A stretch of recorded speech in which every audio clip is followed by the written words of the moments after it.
This is the Radio Silly Video News, brought to you in association with Worldwide Financial Planning. For advice on inheritance tax, business finance, mortgages, debt consolidation, investment and pensions, Matt Hyam from Worldwide Financial Planning is on the islands at the Atlantic Hotel on the first Thursday of every month. The Radio Silly Video News also brought to you in association with Truro and Penwith College. Find out about courses you can enjoy here on the islands or on the mainland at truro.ac.uk and listen out for one of 365 great reasons to visit Truro College every day on Radio Silly. 3 women who've cycled from John O'Groats in the north of Scotland to Land's End to raise money for St Mary's Hospital have arrived back home in Scilly to a rapturous welcome at the Atlantic Inn. Carol Drake's partner, Nigel Young, tells us they raised lots of cash at the airport buffet where the couple work. It sounds quite full. Yeah, it's not done too. It's quite heavy actually. Yeah, I'm surprised they've brought it all the way down. Carol and the girls were about to rush up to the Star Castle for a celebratory meal when I caught up with them on Monday night. How are you feeling after your jaunt? I feel a little bit like I've had a baby. It was really hard work at the time, but the rewards are so worth it and you forget the horrible bits very, very quickly. A team of British Trust for Conservation volunteers have been on the islands cleaning up the beaches. Jacqueline Merrick led the volunteers. They've paid for their own travel to the islands and accommodation, so they can spend the week clearing up litter on the island's beaches. Jackie says that the trips are very much in demand. Yes, this was fully booked within 10 days of going online, and if it's proving as popular as it is, we'll certainly be running some more on the island. Some of the volunteers offered their services because they felt it was important putting something back into the community. I think for me it's a way to come and see a new place that I wouldn't necessarily book to come and have a week's holiday, but I really want to see it and I'd like to come and actually do something constructive while I'm here. To actually achieve something when I'm on one of these holidays really, and we've done quite a lot over the last 2 years or so. Basically, yeah, it's more about the survey than it is about clearing all the litter off the beach, so it's about, as Jackie was saying, trying to find out what the sources of the litter are. And what's interesting I think to see is to compare the Scilly Isles with the mainland Devon and Cornwall, where I've done it before, and most of the litter on mainland Devon and Cornwall is plastic, a lot of which has been basically thrown there by tourists that are on the beaches and come from other sources on the land. Interesting to see on the Scilly Isles if the same thing's true, or if there's more litter that gets washed on by prevailing currents or from elsewhere. Claire Lewis from the Area of Outstanding Natural Beauty took the visitors over to St Agnes for a clean-up. After a day-long beach clean on Britain's most southwesterly inhabited island, they brought back 22 bags of rubbish. You've heard of eco-tourism. Now our islands are set to benefit from alco-tourism.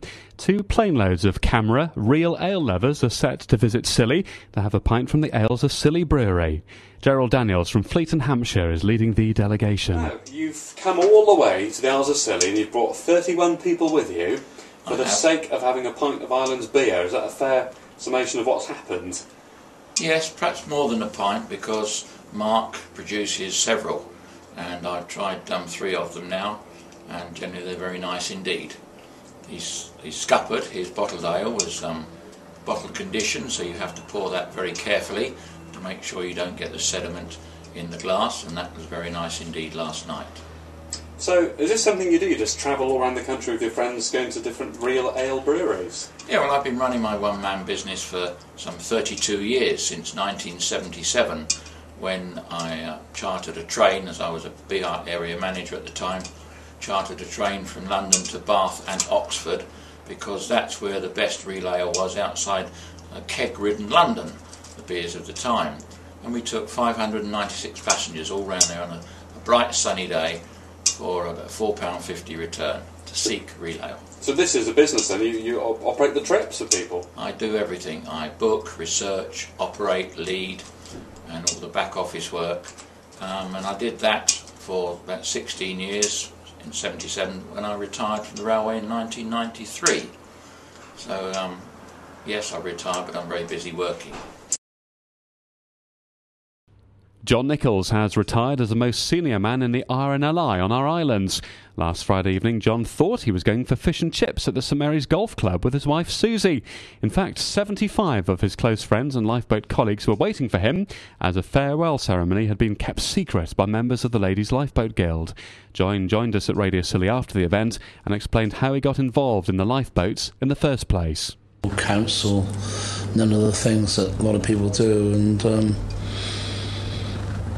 lifeboat was,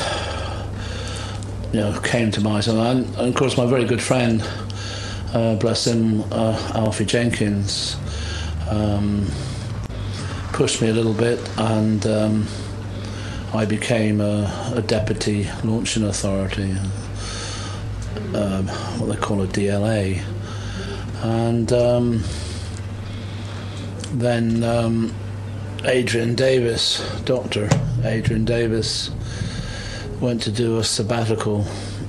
I'm not quite sure, they were Newfoundland or somewhere like that. Went away for a year, and I took over as, well, it was on sec in those days, and been on sec for donks of years. And when he came home after a year, I mean, contrary to what he said the other evening, I wouldn't give it back to him. But no, that's not true. But I carried on then, and I don't know how many years ago it was, probably about 6, 7 years ago, they changed it from on-set to lifeboat operations manager. A St Mary's resident says he's had enough of the Isles of Scilly Wildlife Trust's grazing policies that make his favourite parts of the island impassable in his view. Barnsley Ward says he's told the Trust he can't walk around Porthelic because it's too muddy. He wants people to stop paying subscriptions to the Trust to bring it to its knees and make them listen. Currently, to stop supporting it, the Trust has done some good things, and I applaud them for opening up the moors with a nice path through there, but I deplore their grazing policy, and particularly the decimation, blitzkrieging of the gorse, ill-advised, and it's ruined my side of the island, particularly as it's been exceptionally wet. Portheric Downs are a bit like the Somme in World War I at the moment. Barnsley also believes it would be much better if residents whose families go back here for generations made more decisions on the Wildlife Trust. Probably, yes. I think Stillonians, one of their faults is that they perhaps haven't participated in their local affairs as much as they ought to. And to the credit of these nice immigrants that have come in, and we can't do without them, they've got very involved in island affairs.